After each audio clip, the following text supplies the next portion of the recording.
Life FM. Life FM. Now, Rachel, tell me about the history of Angel Gowns Australia. So Angel Gowns Australia started on the 27th of March 2014 and came from an idea from the United States. NICU Helping Hands over there developed the idea, a husband and wife that both worked in intensive care and needed to dress these babies that unfortunately didn't make it home from the NICU. And so the idea of taking wedding dresses that sit in our wardrobe, are worn once and stay there, they decided to cut it up and make little gowns for these babies to be dressed in. It was then shared from NICU Helping Hands by Heartfelt in Australia, and Heartfelt take photos and images of babies for the families to have some memories. And from there, Fiona Kirk, our founder, was following the story of a little girl called Isabella Rose who was struggling with infantile leukemia. And on the 27th of March, she passed away. And that's when she's seen the article from Heartfelt as well and decided to cut up her own wedding dress and make a little gown for Isabella Rose. And from that moment, it was shared on Facebook and social media, and it's now 32,000 followers in Australia-wide, over 300 volunteers, 5,000 wedding dresses donated, over 4,000 angel gowns provided to hospitals and families in Australia.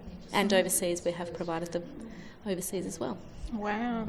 So how did you become involved with Angel Gowns? Yeah, I seen it on around the 7th of April, so it had been going for about a week and a half, and my husband and I had a full-term stillborn baby girl back in 1998, and it touched my heart, and we were very blessed that we had a cousin that supplied us with her children's christening gown to bury our little girl in, and I just thought it was such a beautiful idea, and I spoke with Fiona that night, and I became the state manager. And started the South Australian chapter of the organisation, and here we are today, 15 months later, and spreading love as far as we can. Wow. So you are in constant contact with the people that help make these angel gowns? Yes, we've got, like I said, over 300 volunteers Australia-wide. In South Australia we have around 20 volunteers. They range from people that help us deconstruct the gowns, to seamstresses that make these beautiful gowns for us, and so lovingly give their time and energy into making these gowns. And we also have people that make the angel pins that we pop onto each memory card that we give to each family. And myself, who liaise with the hospitals and families and do urgent requests. So, what is the feedback that you get from families when they receive these gowns? Lots of tears. It's so heartwarming for them to know that they don't have to pay for these items, that they're all gifted free of charge to them. That's pretty incredible. Yeah, and we, I suppose that they're dressing their child in the christening gown, the wedding dress, the formal dress that their babies will never get to wear.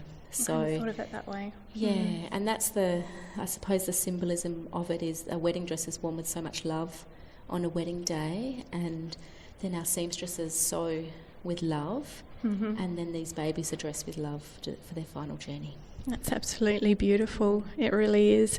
Do you think that people are aware of this organisation, or that you have the choice of what you would like to dress your child in or your baby in when this circumstance happens?